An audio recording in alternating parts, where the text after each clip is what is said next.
Hello and welcome to my channel. आज हम पढ़ेंगे फ्राई और डॉबर्ट स्टैंडर्ड्स। बेसिकली ये वो स्टैंडर्ड्स होते हैं जो जज यूज़ करता है जब कोई भी एक्सपर्ट अपनी टेस्टिमनी देता है कोर्ट ऑफ लॉ के अंदर। तो सबसे पहले हम इसमें बात करेंगे डॉबर्ट स्टैंडर्ड्स के बारे में। तो जो डॉबर्ट स्टैंडर्ड्स होते हैं ना, ये जज क्या करता है, इनके थ्रू एक प्रीलिमिनरी असेसमेंट बनाता है कि जो भी एक्सपर्ट अपनी टेस्टिमनी दे रहा है वो जिस मेथडोलॉजीज़ या फिर रीजनिंग के ऊपर बेस्ड है वो साइंटिफिकली वैलिड है या फिर नहीं। मतलब जो भी आपका एक्सपर्ट अपना ओपिनियन दे रहा है, एक प्रोफेशनल ओपिनियन जिसे हम कहते हैं, वो साइंटिफिकली वैलिड मेथड्स पे दे रहा है या फिर नहीं।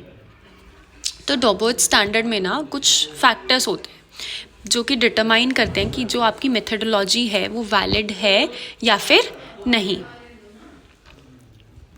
अब ये ना 5 फैक्टर्स हैं। देखो, पहला क्या है, जो भी मेथड यूज़ हुआ है वो टेस्टेड है कि नहीं है। मतलब आप जो मेथड यूज़ कर रहे हो वो ऑलरेडी टेस्टेड होना चाहिए।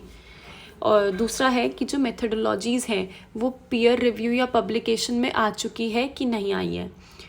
थर्ड इज़ कि जो आप मेथडोलॉजी यूज़ कर रहे हो आपको उसका पोटेंशियल एरर रेट पता होना चाहिए कि इतना एरर इसमें हो सकता है या इतना नहीं है, जो भी मतलब एरर रेट आपको पता होना चाहिए। नेक्स्ट इज़ कि जो एग्जिस्टेंस, रिलायबिलिटी और कन्फॉर्मेंस है to standards relied upon the expert in developing their opinion. मतलब जो आपके ओपिनियन पे रिलाई कर रहे हैं उसकी एग्जिस्टेंस, रिलायबिलिटी और कन्फॉर्मेंस आपको पता होनी चाहिए। नेक्स्ट इज़ जो मेथडोलॉजी आपने यूज़ की है अपना ओपिनियन बनाने के लिए वो यूनिवर्सल एक्सेप्टेंस उसको मिल चुकी हो साइंटिफिक कम्युनिटी में। मतलब वो यूनिवर्सली साइंटिफिकली वैलिड होना चाहिए। मेन ये होता है डॉबर्ट स्टैंडर्ड में।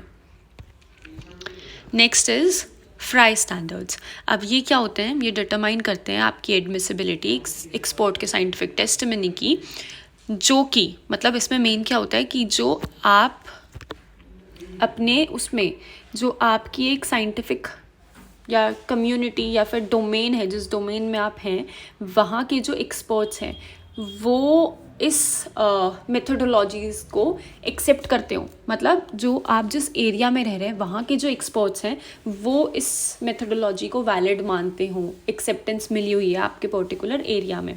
तो दोनों में बेसिक डिफरेंस यही था कि जो डॉबर्ट स्टैंडर्ड्स हैं वो साइंटिफिकली प्रूवन होने चाहिए, टेस्टेड होने चाहिए, प्रियर पब्लिकेशन में आए हुए होने चाहिए।